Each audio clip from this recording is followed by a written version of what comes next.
ఇంకా ఈ విషయం ఇట్లా ఉంటే ఇక ఆపరేషన్ కగార్కి సంబంధించి ఆపరేషన్ కగార్లో చనిపోయినటువంటి ఎవరైతే నంబాల కేశవరావుకు సంబంధించినటువంటి అంత్యక్రియలు మేము జరుపుకుంటామని చెప్పేసి అక్కడ నంబాల కేశవరావు కానీ తర్వాత ఇక్కడ మావోయిస్టు పార్టీకి సంబంధించినటువంటి చనిపోయినటువంటి ఎవరైతే వాళ్ళు ఉన్నారో మృతులు ఉన్నారో ఆ మృతుల కుటుంబాలకు సంబంధించినటువంటి వాళ్ళు వచ్చేసి మాకు ఆ డెడ్ బాడీని అప్పగించండి, మేము అంత్యక్రియలు చేసుకుంటామంటే అక్కడ భద్రతా బలగాలు ఈ నంబాల కేశవరావుకు సంబంధించినటువంటి మృతదేహం కానీ తర్వాత మావోయిస్టులకు సంబంధించినటువంటి మృతదేహాలు కానీ వాళ్ళకి ఇవ్వలేదు. కుటుంబ సభ్యులకు ఇవ్వాలనేటువంటిది ఇక్కడ ఏది ఆల్రెడీ సుప్రీంకోర్టు కూడా చెప్పింది, తర్వాత ఏపీ హైకోర్టు కూడా చెప్పినటువంటి మాట. కానీ దానికి విరుద్ధంగా వీళ్ళు తీసుకొని పోయిరని చెప్పేసి ప్రజా సంఘాలన్నీ కూడా పోరాటం చేస్తూ ఉన్నాయి, ప్రజా సంఘాలు అని కూడా గలమెత్తుతూ ఉన్నాయి.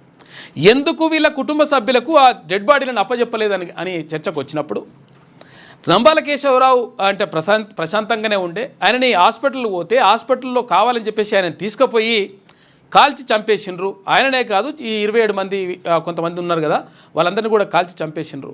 అయితే ఈ 27 మంది తర్వాత ఈ నంబాల కేశవరావు దొరకడానికి కారణం ఏంటంటే కొంతమంది లొంగిపోయినటువంటి ఎవరైతే మావోయిస్టులు ఉన్నారో ఆ లొంగిపోయిన మావోయిస్టులు సమాచారం ఇవ్వడం ద్వారా ద్రోహం చేయడం ద్వారా వీళ్ళు చనిపోవడం జరిగింది.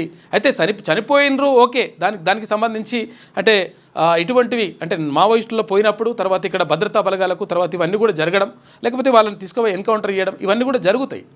మరి జరిగిన తర్వాత కూడా శవాన్ని చూస్తే కూడా ఎందుకు భయపడతా ఉన్నారు అంటే ఆ భయపడే దాంట్లో భాగంగానే కనీసం వాళ్ళ కుటుంబ సభ్యులకు ఆ మృతదేహాలని అందించలేదు అని చెప్పేసి వాళ్ళు ఆరోపిస్తున్నటువంటి పరిస్థితి. మొత్తం మీద నిజంగా కూడా వాళ్ళకి ఇవ్వాల్సింది.